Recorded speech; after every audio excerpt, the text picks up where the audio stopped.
Hey guys, what's up? It's Connor. I'm just going to start this video out by saying this is something I've wanted to do since we started Couch Gnomes, and that was kind of a discussion on video games I like and what I think of them, the ups and downs, and then getting feedback from the community, comments and whatnot. So if you like this type of video, please give it a like. If you dislike this video, give it a dislike. Let us know. Give us the feedback to know what we can make that you guys will like and we want to make. We're all about finding that sweet spot that hits both of those areas. So without any further ado, onto the video. I hope you enjoy it. Hey guys, welcome to the video. This is kind of a discussion thing on Monster Hunter World, specifically the beta that happened from the 9th to the 12th. Me, Kanai, and Danny all played it. We actually had a Sunday stream of it. It was super fun. We all loved it. But I'm going to go a little more in depth into my thoughts of it and how I think it measures up to previous Monster Hunter games and what it means for the future of the series. So without any more put off, let's dive right in. So my experiences with Monster Hunter range all the way back to 2013 when Monster Hunter Tri Ultimate came out. It was a game that got a lot of YouTube coverage, and that was back when I was watching a lot of YouTube, specifically gameplay channels and whatnot. It got a lot of coverage from channels like Game Grumps and a lot from like Immortal HD and whatnot. Had a series, and that was really cool, and that's what kind of interested me in the game enough to convince me and my friend to buy it. And I loved that game. I'm afraid that if I went back and looked at my save file now, I'd be like, what was I thinking? Because Monster Hunter isn't really a game you can just pick up and play. It's a game that takes a lot of time and a lot of learning and a lot of figuring out what weapons are for you, what armor works for you, how you play, stuff like that. And it took me about 3 games after Generations to really, I think, get to a level I'm really comfortable with saying I'm a veteran of the game and I can play it well. But yeah, Monster Hunter Tri Ultimate was awesome. Monster Hunter 4 Ultimate was one of my favorites because it introduced my favorite weapon, which is the Charge Blade. And it introduced grappling, which is now kind of a staple feature, and climbing and whatnot. And it did a lot for the series. And then we went into Generations, which didn't do a ton. It did new things, but it didn't do new things that stuck. It would introduce the style system, which was fun, but kind of stuck you to one gameplay type for the hunt when there were like 4 others to try, stuff like that. I love that game, and I see they put more moves and stuff from that game, from other styles that were in that game, into World. But as explained, it's more of a one-off. It doesn't really fit into the main Monster Hunter, I don't want to say story, but continuity. It's kind of a side game that is fun to play, but not necessarily like another installment in the series. It's just a side installment in the series. So hopping right on in, gonna go over menus. The menus look awesome. They feel awesome. Converting from a handheld like a DS, like the past 2 games have been on, to a console again, seems to have not stopped the Monster Hunter team at all. The menus feel great. The menus look great. They totally still say Monster Hunter, and even character creation is seemingly a lot better. The characters look great. This demo didn't really give us any character creation. It just gave us presets, which I get to get into the game, but I would have liked to mess around even with a light version of the character creator. I think it would have been fun. But what can you do? The beta was more about the gameplay. So the graphics in the game looked beautiful. I mean, constantly. You can go on Reddit and stuff and see screenshots of the game, and I saw one that was really cool. It was a dude with his sword out, drawing his sword with a Rathalos, staring him down from the nest, and it was like, this isn't cover art, this is actual gameplay, and that was super cool to see, because it shows that people are liking the graphics of the game, which is something I heard mixed reviews on, and at the E3 trailer, which I didn't get, because I thought the game looked amazing then. And if anything, it looks more polished and better now. The sound design in the game is amazing. I've heard that a lot from people. They love the sound design. Everything feels like natural, and it feels good to play and look at and listen to and really get immersed into. The next thing on the list here is the world. The world was super cool. Everything felt fleshed out. Everything felt Like it was an ecosystem that I was just walking through. It wasn't like this was built for me to kind of go through and explore. I was just kind of exploring this pre-existing world, which is super awesome, especially when you're focusing on having this living ecosystem like they were. I think it's super important that that everything feels like you're an intruder in their home and not necessarily like they're in your territory, because that's what the old Monster Hunters felt like with their segmented maps. Was like, okay, well, I know all these areas so well from other hunts that really it's like they're in my territory, not the other way around. When this is a game literally about hunting giant monsters that have every advantage over you. So I think the fact that this game captures that feeling of I went out in the wilderness on my own volition against the odds to hunt down a giant monster that likely wants to eat me is awesome. I mean, there were small creatures who I didn't really want to hunt but existed. There were like fox little rabbit things. There's birds. There's the smaller monsters, like we saw the jawgrass, which I think were the only small monsters in that. Maybe some Benabra, which are bugs, or like I forget the name, the like flying snake things. They were in there, but there were just smaller monsters that were so like I didn't need to focus on them. I knew they weren't going to harm me because of their size and like their stature and everything. But it was cool that they were there, and because it just made the world feel bigger. Like it doesn't feel like, well, the world's only inhabited by these dangerous monsters and nothing else. It was like, well, no, there's these other creatures here, and there's birds flying about that don't really care, and little bugs. The incorporating the bugs and stuff into the environment that you can use for your benefit felt amazing. The vigor wasps, they were like these bugs with these big green sacks on them that when you interacted with them, you would smack them open, and it'd make a big cloud of healing mist that would heal you a lot. So it was super cool to be able to like notice that in my environment and go up to it and say like, oh, I need healing, and instead of wasting the time and the resources on me consuming a potion, I could slap the vigor wasp and it would heal me fully.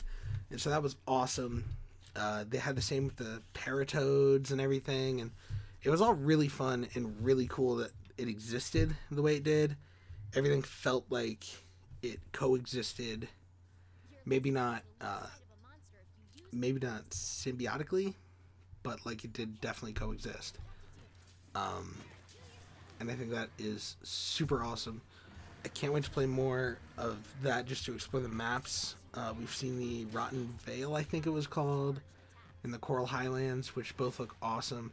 We played a little bit in the desert map with the Baroth and the Girudon, I think it was called. Girutodon. I don't know how to pronounce that yet. It's but it was like a big mudfish, and that was super cool. Again, that was a map that felt the same way like the Ancient Forest did. It was pre-existing, like I was kind of intruding in it. It had a beautiful oasis and everything. It was super cool.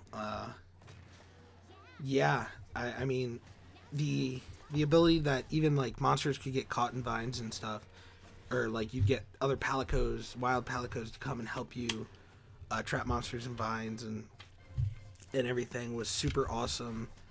And again, felt like the world was like, these palicos were like, oh wait, this guy's trying to get rid of this monster that's been terrorizing us forever. Let's help him out by trapping it under these vines, which was great. Monster Hunter World gives you more resources than you bring in, which is awesome, because a big thing about previous Monster Hunter games has always been being prepared. You know, having the mega potions and the normal potions on you, and antidotes if you're fighting a poison monster, and traps if you want to capture a monster and stuff like that. This gives you a little more wiggle room by saying like, oh hey, you didn't bring a stun thing, like a stun item to help paralyze this monster, kick a paratoad at it. Or, oh, you ran out of traps because you didn't place them wisely or whatever. Well, now Palico's trapped it. And while that could be seen as taking away difficulty from the game, I see it as just kind of fleshing out the game and making you feel like you can make mistakes because there were definitely hunts in that game where it was like if you made a mistake, you were dead. Or in previous games, I mean, not that game. Where if you made that one fatal error of, oh, I placed that trap when I shouldn't have, and now I got attacked, and now I'm dead. You know, it was rough, and I'm hoping in future hunts maybe they lessen that to an extent, or maybe make the world items less effective. But I don't know. We only got the hunts that we did. Another thing about the environments was the maps. Having a mini map was super helpful.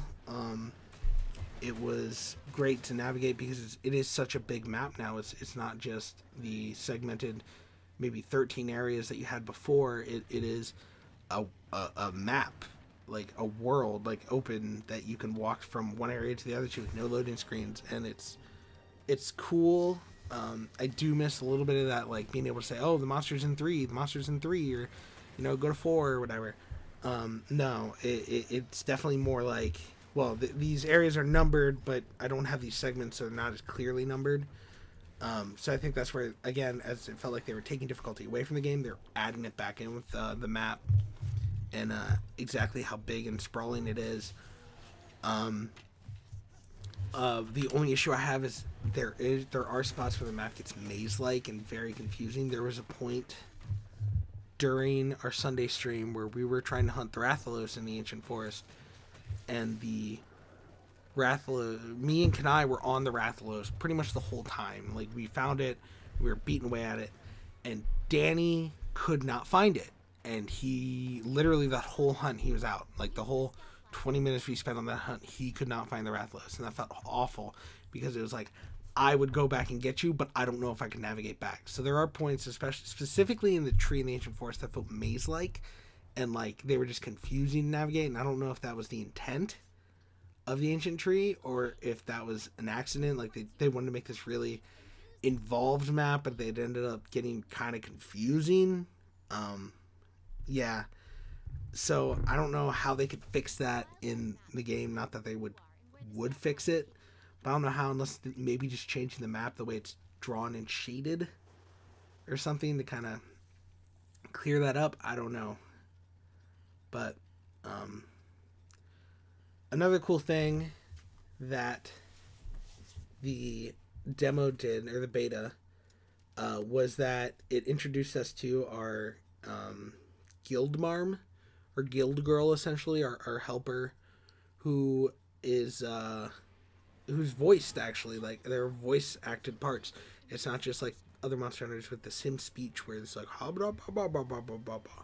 it's actually voiced out parts that you can hear, and she gives you advice while hunting, and it's some of it's helpful, and other times it's like, okay, well, I'm doing my own thing, so let me be. But the fact that they give you those hints and how to play is going to help out new players a lot. Speaking of new players, a big thing is Danny. I've played other Monster Hunter games, as I've said. Kanai's picked up and played a few, maybe an hour or two of other Monster Hunter games. Danny's played literally none before that Sunday we streamed. So it was interesting to see the reaction of a veteran, someone who's familiar with the series, and then someone who's new to the series. Because I picked it up, and after adjusting to the PS4 controls compared to the DS controls, I was fine. All the combos felt the same. All the abilities worked the same how I thought they would. The only thing that tripped me up was the quick wheel on the items, but I eventually got it. Kanai picked it up with relative ease too. He was just had to pick out what weapon he wanted to use and everything.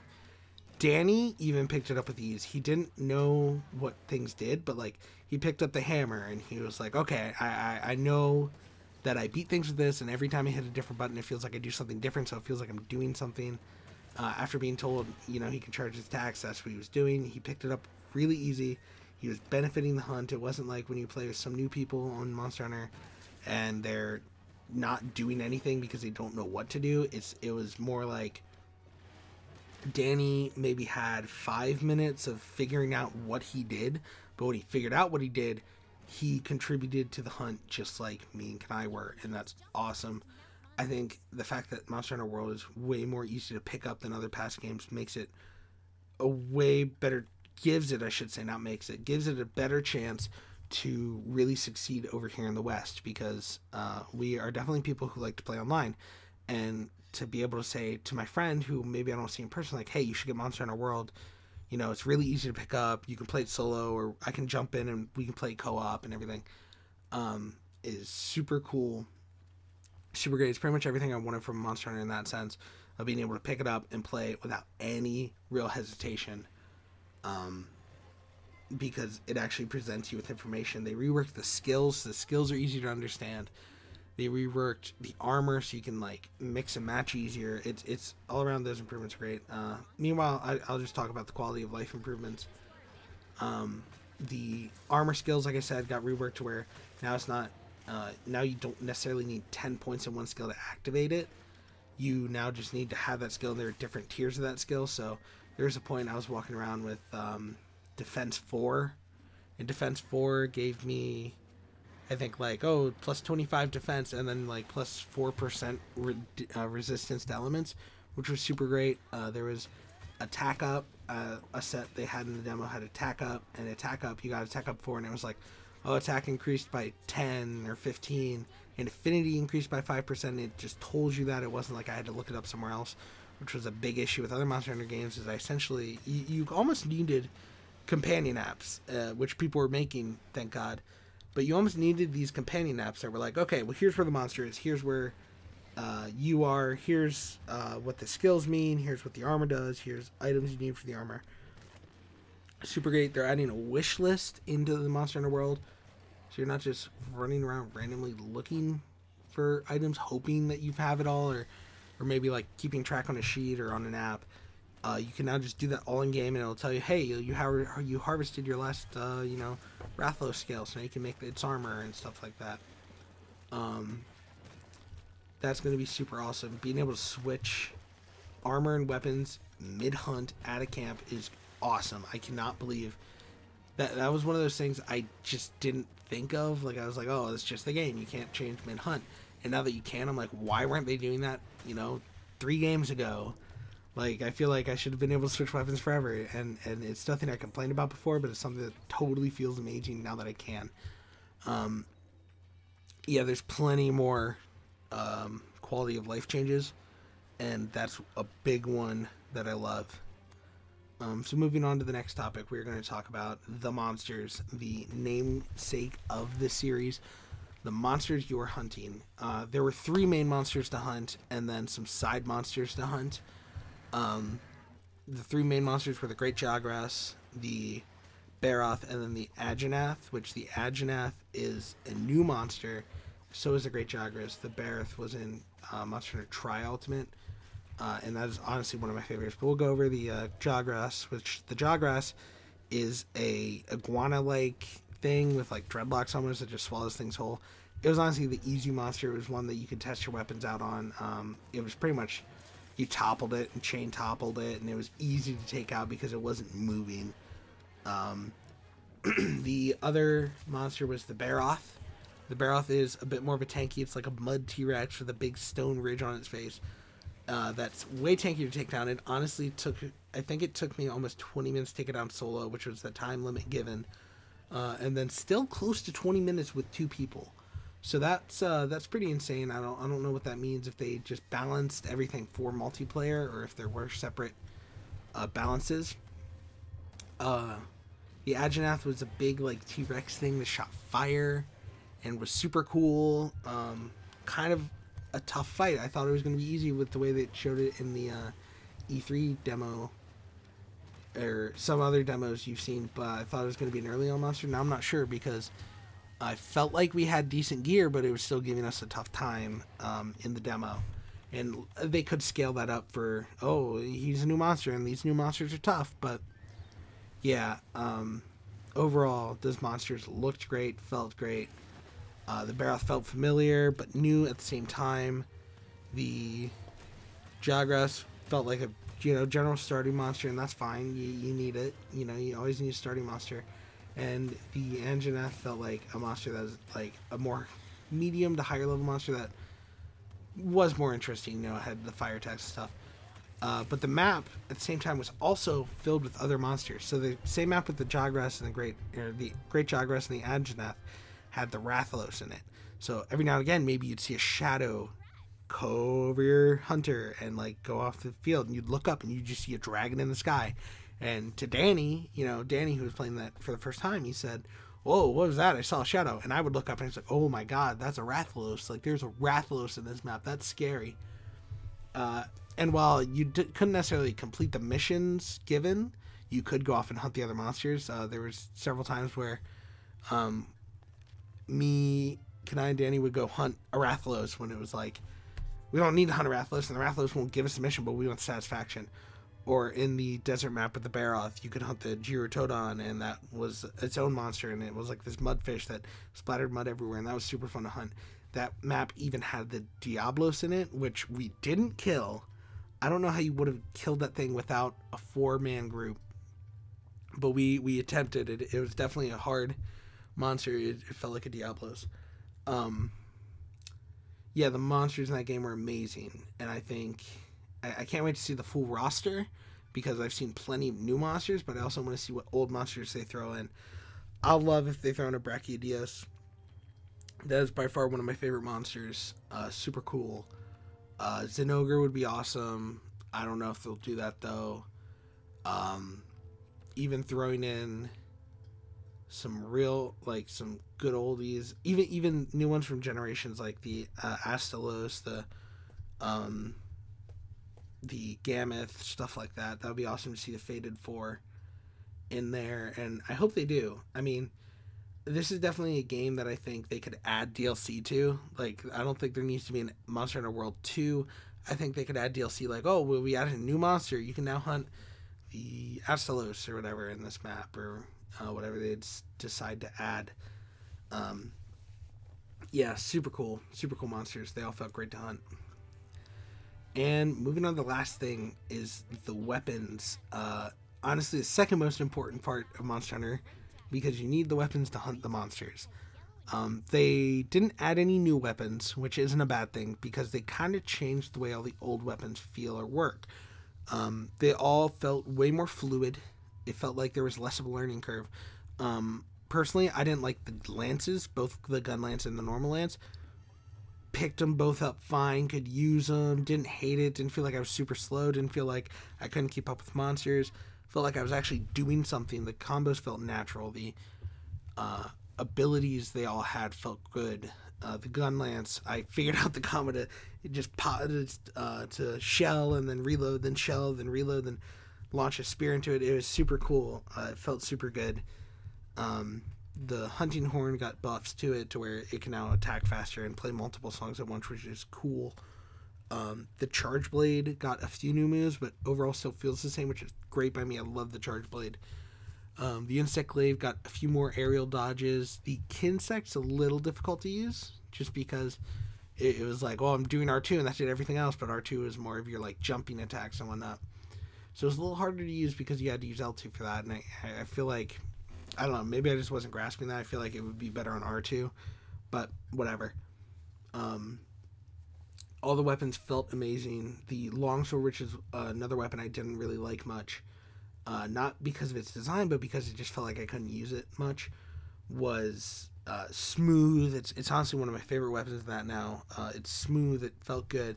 It had a lot of cool attacks. There's this cool one where you could like do these spirit slashes to level it up, and then like you could jump up and slice down, and then like there's a delay, and the slices did like 5 sets of damage or something. That was super cool. But anyway, so guys, that's my thoughts on Monster Hunter World, and specifically the beta. Again, if you like the video, please leave a like, comment, check out our other stuff. We stream every Friday. Sometimes we have weekend streams like that. Anyway, and please, importantly, let me know if you want more videos like this. Let me know if you want a series that is more critically thinking in games and in the discussions of it. And I will gladly work on that for you guys. So, have a good one. And see you next video.